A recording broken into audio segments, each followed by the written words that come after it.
The Autobiography of Benjamin Franklin, edited by Frank Woodward Payne. Chapter 19. An Agent of Pennsylvania in London. Our new governor, Captain Denny, brought over for me the before-mentioned medal from the Royal Society, which he presented to me at an entertainment given by the city. He accompanied it with very polite expressions of his esteem for me, having, as he said, been long acquainted with my character. After dinner, when the company, as was customary at that time, were engaged in drinking, he took me aside into another room and acquainted me that he had been advised by his friends in England to cultivate a friendship with me as one who was capable of giving him the best advice and of contributing most effectually to the making of his administration easy, that he therefore desired of all things to have a good understanding with me, and he begged me to be assured of his readiness on all occasions to render me every service that might be in his power. He said much to me also of the proprietor's good disposition towards the province, and of the advantage it might be to us all, and to me in particular, if the opposition that had been so long continued to his measures was dropped, and harmony restored between him and the people, in effecting which it was thought no one could be more serviceable than myself, and I might depend on adequate acknowledgments and recompenses, etc., etc. The drinkers, finding we did not return immediately to the table, sent us a decanter of Madeira, which the governor made liberal use of, and in proportion became more profuse of his solicitations and promises. My answers were to this purpose, that my circumstances, thanks to God, were such as to make proprietary favours unnecessary to me, and that being a member of the Assembly, I could not possibly accept of any.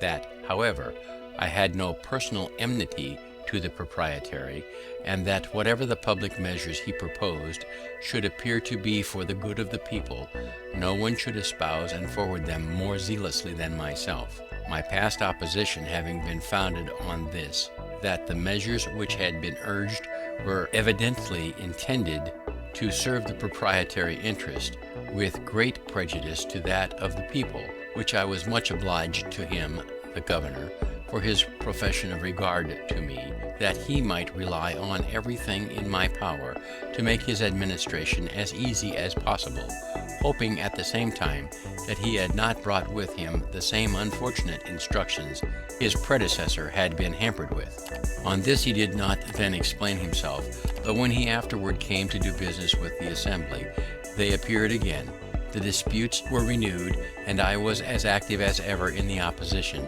being the penman first of the request to have a communication of the instructions, and then of the remarks upon them, which may be found in the votes of the time, and in the historical review I afterward published. But between us personally no enmity arose. We were often together.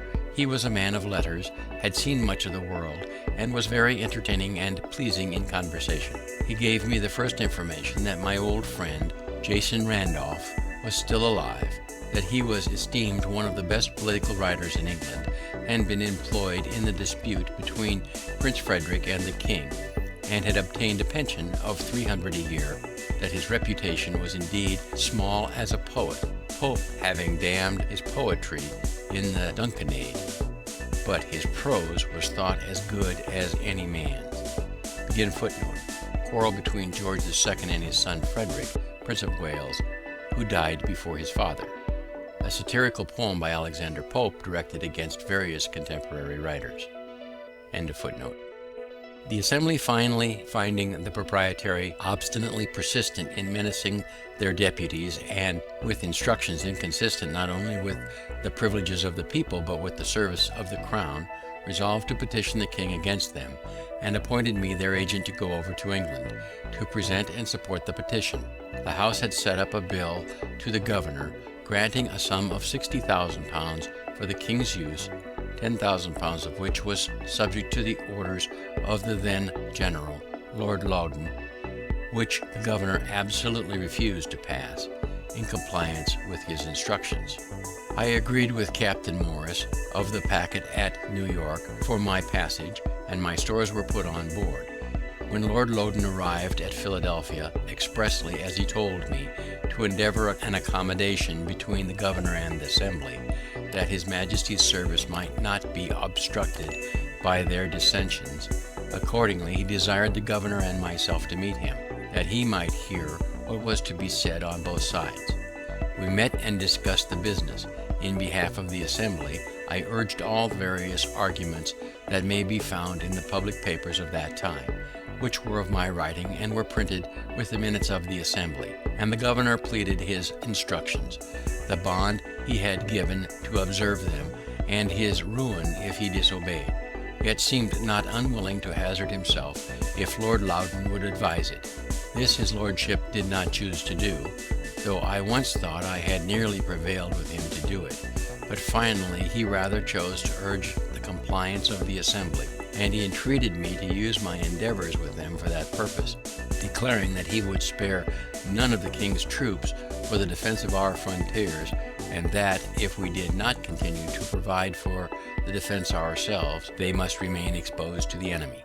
I acquainted the House with what had been passed, and presenting them with a set of resolutions I had drawn up, declaring our rights, and that we did not relinquish our claim to those rights, but only suspended the exercise of them on this occasion through force, against which we protested, they at length agreed to drop that bill, and frame another conformable to the proprietary instructions. This, of course, the governor passed, and I was then at liberty to proceed on my voyage. But in the meantime the packet had sailed with my sea stores, which was some loss to me, and my only recompense was his lordship's thanks for my service, all the credit of obtaining the accommodation falling to his share. He set out for New York before me, and as the time for dispatching the packet boats was at his disposition, and there were two then remaining there, one of which he said was to sail very soon, I requested to know the precise time, that I might not miss her by any delay of mine. His answer was, I have given out that she is to sail on Saturday next, but I may let you know, and through announce, that if you are there by Monday morning, you will be in time, but do not delay longer. By some accidental hindrance at a ferry, it was Monday noon before I arrived, and I was much afraid she might have sailed, as the wind was fair, but I was soon made easy by the information that she was still in the harbor and would not move till the next day. One would imagine that I was now on the very point of departing for Europe. I thought so, but I was not then so well acquainted with his lordship's character, of which indecision was one of the strongest features. I shall give some instances. It was about the beginning of April that I came to New York, and I think it was near the end of June before we sailed. There were then two of the packet boats, which had been long in port, but were delayed for the general's letters, which were always to be ready tomorrow. Another packet arrived. She too was detained, and before we sailed a fourth was expected. Ours was the first to be dispatched, as having been there the longest. Passengers were engaged in all, and some extremely impatient to be gone, and the merchants uneasy about their letters and the orders they had given for insurance, it being wartime, for fall goods, but their anxiety availed nothing. His lordship's letters were not ready, and yet whoever waited on him found him always at his desk, pen in hand, and concluded that he must needs write abundantly. Going myself one morning to pay my respects, I found in his antechamber one Innes, a messenger of Philadelphia, who had come from thence express with a packet from Governor Denny for the general. He delivered to me some letters from my friends there, which occasioned my inquiry when he was to return and where he lodged, that I might send some letters by him. He told me he was ordered to call tomorrow at 9 for the general's answer to the governor, and should set off immediately. I put my letters into his hand that same day. A fortnight after, I met him again in the same place. So you are soon returned, Innes? Returned? No, I am not gone yet. How so? I have called here by order every morning these 2 weeks past for his lordship's letter, and it is not yet ready. Is it possible, when he is so great a writer? For I see him constantly at his escritoire. Yes, says Innes, but he is like St. George on the signs. always on horseback and never rides on. This observation of the messenger was, it seems, well founded, for when in England I understood that Mr. Pitt gave it as one reason for removing this general and sending Generals Amherst and Wolfe, that the minister never heard from him and could not know what he was doing. Again, footnote: William Pitt, 1st Earl of Chatham, 1708 to 1778, a great English statesman and orator. Under his able administration, England won Canada from France. He was a friend of America at the time of our Revolution. End of footnote. This daily expectation of sailing and all the 3 packets going down to Sandy Hook to join the fleet there, the passengers thought it best to be on board, lest by a sudden order the ship should sail and they be left behind. There, if I remember right, we were about 6 weeks, consuming our sea stores and obliged to procure more. At length the fleet sailed, the general and all his army on board, bound to Louisbourg, with the intent to besiege and take that fortress. All the packet boats in company ordered to attend the general's ship, ready to receive his dispatches when they should be ready. We were out 5 days before we got a letter with leave to part, and then our ship quitted the fleet and steered for England. The other 2 packets he still detained, carrying them with him to Halifax, where he stayed some time to exercise the men in sham attacks upon sham forts. Then altered his mind as to besieging Louisbourg, and returned to New York with all his troops, together with the 2 packets of above mentioned and all their passengers. During his absence, the French and savages had taken Fort George on the frontier of that province, and the savages had massacred many of the garrison after capitulation. I saw afterwards in London Captain Bonnell, who commanded one of those packets. He told me that when he had been detained a month, he acquainted his lordship that his ship was grown foul to a degree that must necessarily hinder her fast sailing, a point of consequence for a packet boat, and requested an allowance of time to heave her down and clean her bottom. He was asked how long that would require. He answered 3 days. The general replied, "If you can do it in 1 day, I give leave, otherwise not, for you must certainly sail the day after tomorrow." So he never obtained leave, though detained afterwards from day to day during full 3 months. I saw also in London one of Bonnell's passengers, who was so enraged against his lordship for deceiving and detaining him so long at New York, and then carrying him to Halifax and back again, that he swore he would sue him for damages. Whether he did or not, I have not heard. As he represented the injury to his affairs, it was very considerable. On the whole, I wondered much how such a man came to be entrusted with so important a business as the conduct of a great army. But having since seen more of the great world, and the means of obtaining and motives for giving places, my wonder is diminished. General Shirley, on whom the command of the army devolved upon the death of Braddock, would, in my opinion, if continued in place, have made a much better campaign than that of Loudon in 1757, which was frivolous, expensive, and disgraceful to our nation beyond conception.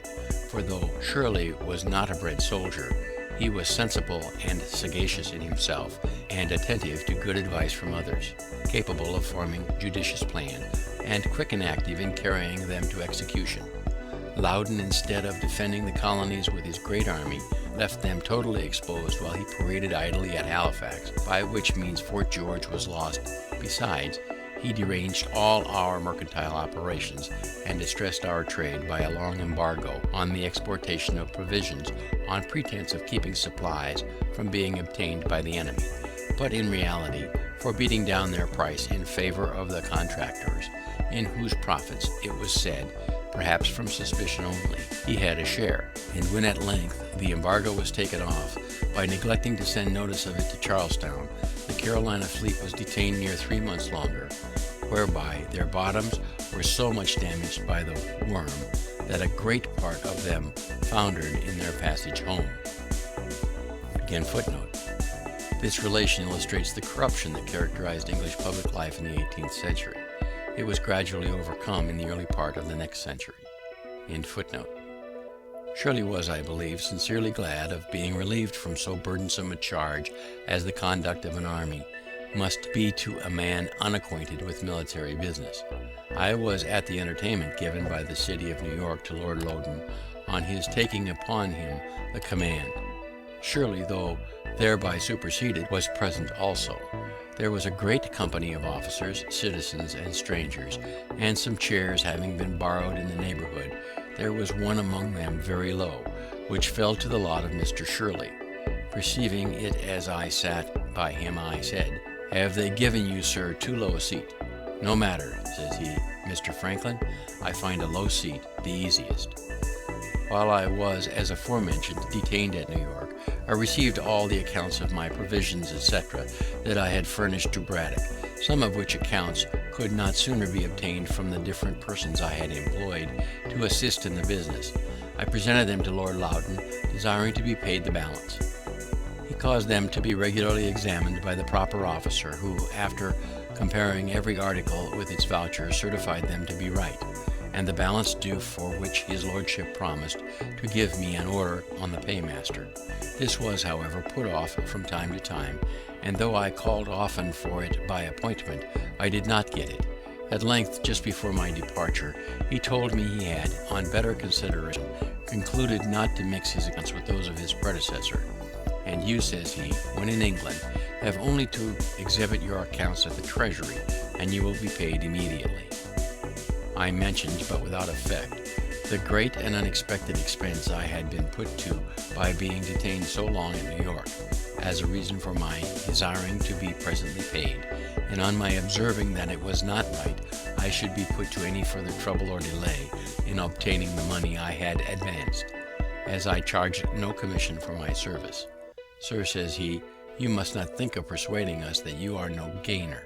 We understand better those affairs, and know that every one concerned in supplying the army finds means, in the doing it, to fill his own pockets."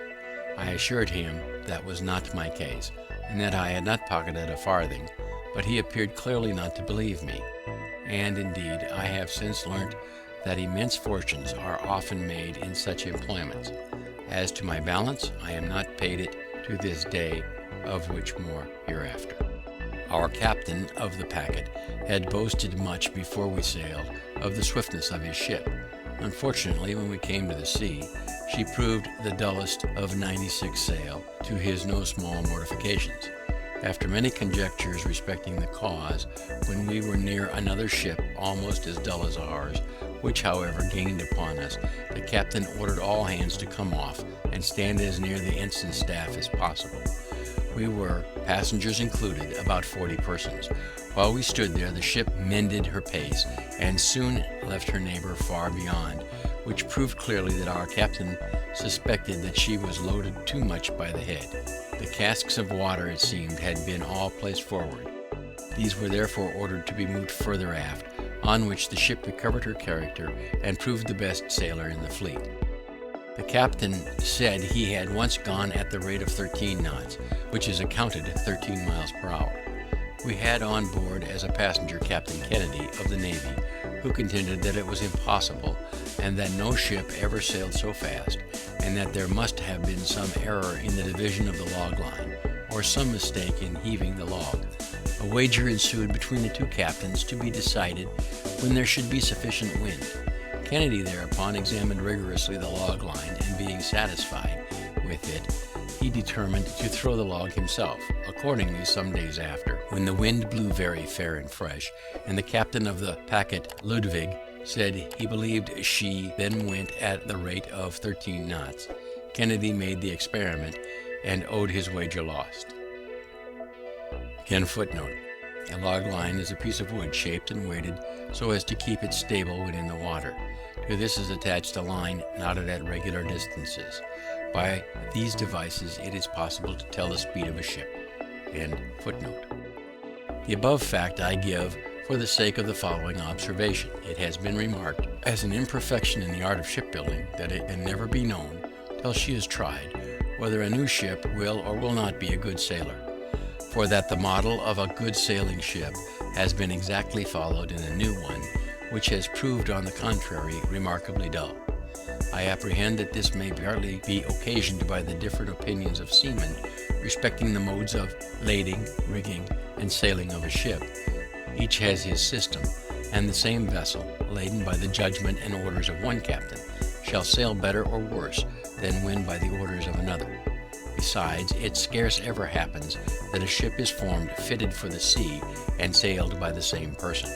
One man builds the hull, another rigs her, third lades and sails her. No one of these has the advantage of knowing all the ideas and experience of the others, and therefore cannot draw just conclusions from a combination of the whole. Even in the simple operation of sailing when at sea, I have often observed different judgments in the officers who commanded the successive watches, the wind being the same. One would have the sails trimmed sharper or flatter than another, so that they seemed to have no certain rule to govern by. Yet I think a set of experiments might be instituted. First, to determine the most proper form of the hull for swift sailing, the best dimensions and properest place for the masts. Then the form and quantity of sails, and their position, as the wind may be, and lastly, the disposition of the lading. This is an age of experiments, and I think a set of accurately made and combined would be of great use. I am persuaded, therefore, that ere long some ingenious philosopher will undertake it, to whom I wish success. We were several times chased in our passage, but outsailed everything, and in 30 days had soundings. We had a good observation, and the captain judged himself so near to our port, Falmouth, that if we made a good run in the night, we might be off the mouth of that harbor in the morning, and by running in that night might escape the notice of the enemy's privateers, who often cruised near the entrance of the channel. Accordingly, all the sail was set and that we could possibly make, and the wind being very fresh and fair, we went right before it and made great way. The captain, after his observation, shaped his course, as he thought, so as to pass wide of the Scilly Isles, but it seems there is sometimes a strong indraft setting up St. George's Channel, which deceives seamen, and caused the loss of Sir Cloudesley Shovel's squadron. This indraft was probably the cause of what happened to us. We had a watchman placed on the bow, to whom they often called, "Look well out before thee," and he as often answered, "Aye, aye," but perhaps had his eyes shut, and was half asleep at the time, they sometimes answering, as is said, mechanically, for he did not see a light just before us, which had been hid by the stubbing sails from the man at the helm and from the rest of the watch, but by an accidental yaw of the ship was discovered and occasioned a great alarm, we being very near it, the light appearing to me as big as a cartwheel. It was midnight, and our captain fast asleep. But Captain Kennedy jumped upon deck, and seeing the danger, ordered the ship to wear round, all sails standing, an operation dangerous to the masts, but it carried us clear, and we escaped shipwreck, for we were running right upon the rocks on which the lighthouse was erected. Thus deliverance impressed me strongly with the utility of lighthouses, and made me resolve to encourage the building more of them in America, if I should live to return there. In the morning it was found by the soundings, etc., that we were near our port, but a thick fog hid the land from our sight.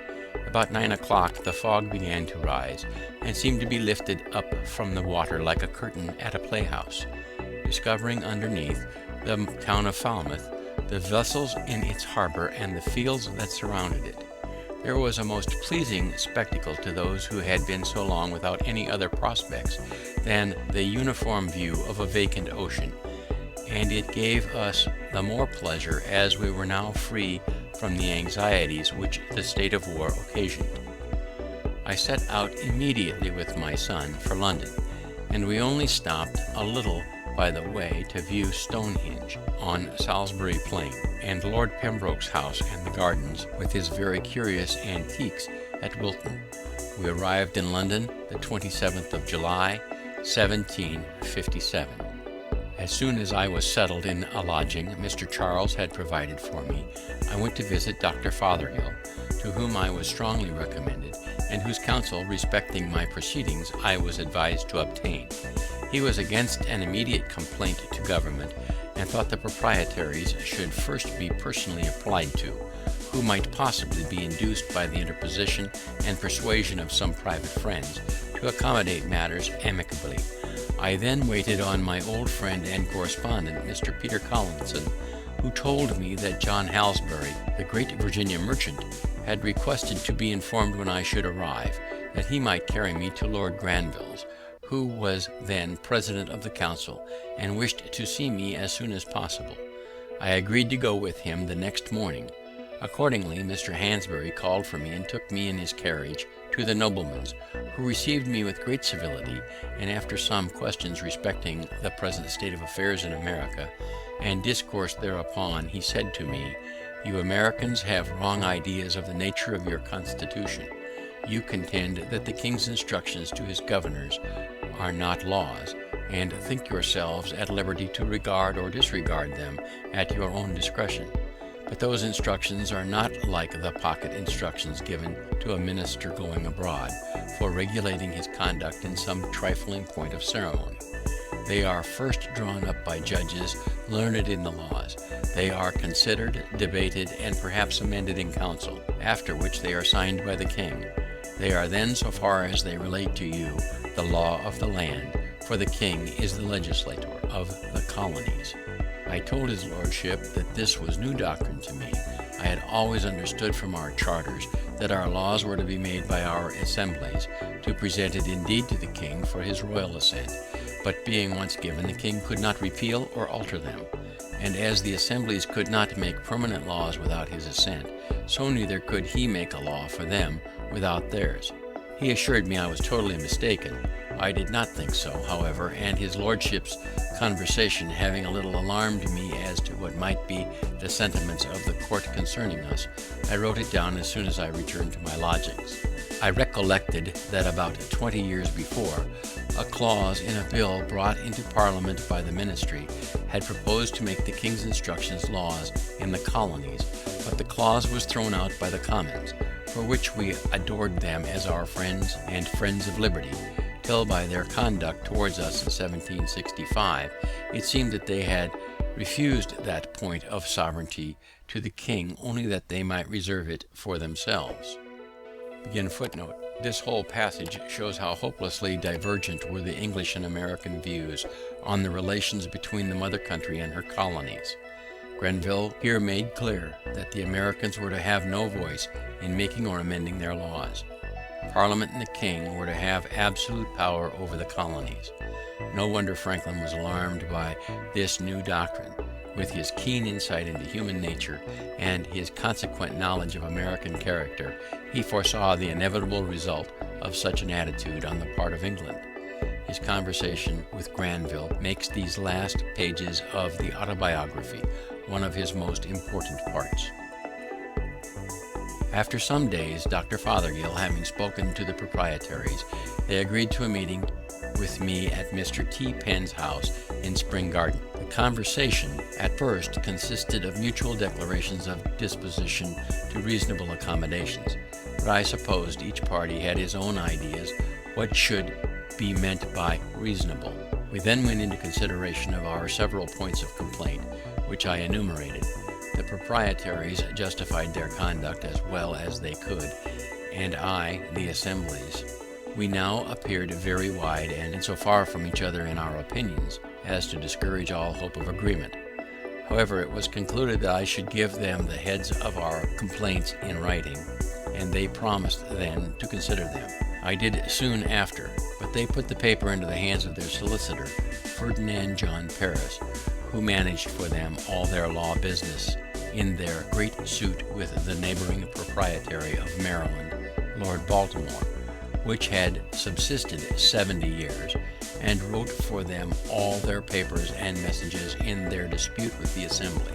He was a proud, angry man, and as I had occasionally in answers of the assembly treated his papers with some severity, they being really weak in point of argument and haughty in expression, he had conceived a mortal enmity to me, which, discovering itself whenever we met, I declined the proprietary's proposal that he and I should discuss the heads of complaint between our two selves, and refused treating with anyone but them. They then, by his advice, put the paper into the hands of the Attorney and Solicitor General for their opinion and counsel upon it, where it lay unanswered a year, wanting 8 days, during which time I made frequent demands of an answer from the proprietaries, but without obtaining any other than that they had not yet received the opinion of the Attorney and Solicitor General. What it was when they received it I never learnt, for they did not communicate it to me, but sent a long message to the Assembly, drawn and signed by Paris, reciting my paper, complaining of its want of formality, as a rudeness on my part, and giving a flimsy justification of their conduct, adding that they should be willing to accommodate matters if the Assembly would send out some person of candour to treat with them for that purpose, intimating whereby that I was not such. Want of formality or rudeness was, probably, my not having addressed the papers to them with the assumed titles of true and absolute proprietaries of the province of Pennsylvania, which I omitted, this not thinking it necessary in a paper, the intention of which was only to reduce to a certainty by writing what in conversation I had delivered viva voce. But during this delay, the Assembly having prevailed with Governor Denny to pass an act taxing the proprietary estate in common with the estates of the people, which was the grand point in dispute, they omitted answering the message. When this act, however, came over, the proprietaries, counselled by Paris, determined to oppose its receiving the royal assent. Accordingly, they petitioned the king in council, and a hearing was appointed in which 2 lawyers were employed by them against the act, and 2 by me in support of it. They alleged that the act was intended to load the proprietary estate in order to spare those of the people, and that if it were suffered to continue in force, and the proprietaries, who were in odium with the people, left to their mercy in proporting the taxes, they would inevitably be ruined. We replied that the act had no such intention, and would have no such effect, that the assessors were honest and discreet men under an oath to assess fairly and equitably, and that any advantage each of them might expect in lessening his own tax by augmenting that of the proprietaries was too trifling to induce them to perjure themselves. This is the purport of what I remember as urged by both sides, except that we insisted strongly on the mischievous consequences that must attend a repeal, for that the money, £100,000, being printed and given to the king's use, expended in his service, and now spread among the people, the repeal would strike it dead in their hands, to the ruin of many, and the total discouragement of future grants, and the selfishness of the proprietaries in soliciting such a general catastrophe, merely from a groundless fear of their estate being taxed too highly, was insisted upon in the strongest terms. On this, Lord Mansfield, one of the council, rose, and beckoning me, took me into the clerk's chamber, while the lawyers were pleading, and asked me if I was really of the opinion that no injury would be done the proprietary estate in the execution of the act. I said certainly. Then, says he, you can have little objection to enter into an engagement to assure that point. I answered, none at all. He then called in Paris, and after some discourse, his lordship's proposition was accepted on both sides. A paper to the purpose was drawn up by the clerk of the council, which I signed, with Mr. Charles, who was also an agent of the province for their ordinary affairs, when Lord Mansfield returned to the council chamber, where finally the law was allowed to pass. Some changes were however recommended, and we also engaged they should be made by a subsequent law, but the Assembly did not think them necessary, for 1 year's tax having been levied by the act before the order of the council arrived. They appointed a committee to examine the proceedings of the assessors, and on this committee they put several particular friends of the proprietaries. After a full inquiry, they unanimously signed a report that they found the tax had been assessed with perfect equity. The Assembly looked into my entering into the first part of the engagement as an essential service to the province, since it secured the credit of the paper money then spread over all the country. They gave me their thanks in form when I returned, but the proprietaries were enraged at Governor Denny for having passed the act, and turned him out with threats of suing him for breach of instructions which he had given Bond to observe. He, however, having done it at the insistence of the general and for his Majesty's service, and having some powerful interest at court, despised the threats, and they were never put in execution. Unfinished. End of chapter 19.